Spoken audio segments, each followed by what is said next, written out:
Hello and welcome everyone. Thank you very much for tuning in. This is a screencast thematic presentation and recording for the part of the lesson that has us looking at a controversial debate on a potential bill that could become a law. Should we raise the minimum wage?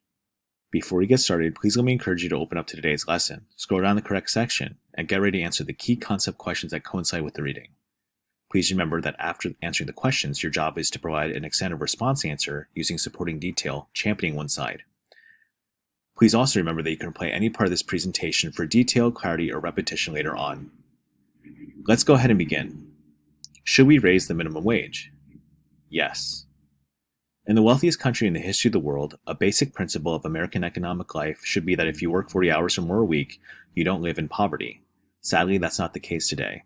While large corporations make record-breaking profits and top CEOs earn about 335 times more per hour than the average worker, millions of Americans are trying to survive on totally inadequate wages. The situation has become so absurd that there isn't a single state in America where a full-time minimum wage worker can afford to rent a one-bedroom apartment. The current $7.25 an hour federal minimum wage is a starvation wage. It must be raised to a living wage. That's why I'm introducing legislation to raise it to $15 an hour by 2024, and then automatically adjust it to keep it up with the rising cost of living. Since 1968, the minimum wage has lost more than 25% of its purchasing power and value. That's a major reason why more than 43 million Americans are living in poverty. Healthcare costs, childcare costs, college costs, and housing costs are all going up. Wages are not. That's got to change. By phasing in a pay raise for tens of millions of workers, we can improve living standards, lift millions of Americans out of poverty, and provide a much-needed boost to our economy. Our bill would raise the wages of 41 million workers, giving full-time workers an extra $3,500 a year. Today, almost 70% of our gross domestic product, or GDP, is dependent on consumer spending.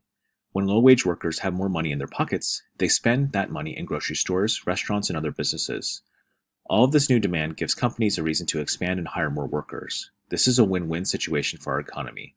Poverty is reduced, new jobs are created, and we begin to reduce the enormous gap between the top 1% and everyone else.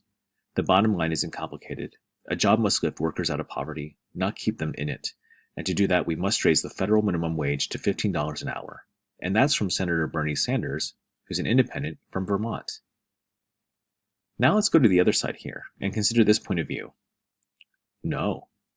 In 1970, when I was 15 years old, I got my first job as a dishwasher in a Walgreens grill. The job paid the restaurant minimum wage at the time of $1.45 an hour. Like most people, I didn't start at the top of the ladder of opportunity. I started close to, if not at, the bottom. The job and my performance taught me and my employers a lot. It taught me the importance of having a good attitude, working hard, showing up on time, striving for efficiency, getting along with coworkers, and positively contributing to an organization. It taught me all work has value and helped incentivize me to obtain enough education to pursue opportunities I preferred. Within my first year of working that minimum wage job, I was promoted 3 times. That job and every job thereafter helped me obtain better opportunities with better pay and benefits. My experience isn't unique. In fact, it's generally how the world works. And that's why I don't think it's a good idea to mandate a dramatically higher federal minimum wage. Consider the economics. All things being equal, would consumers purchase more of the exact same sweater if it costs $72.50 or $150? The answer is obvious. When employers consider hiring people, they're making a decision to buy labor. Will employers purchase more labor if it's priced at $7.25 or $15 per hour? Again, the answer is obvious. That's why some studies project a minimum wage increase to $10.10 per hour would cost the economy between 500,000 and 1 million jobs, and a boost to $15 would cost 6 million jobs. Those workers would lose their jobs, will instead earn $0 per hour. It's important to keep the minimum wage in perspective.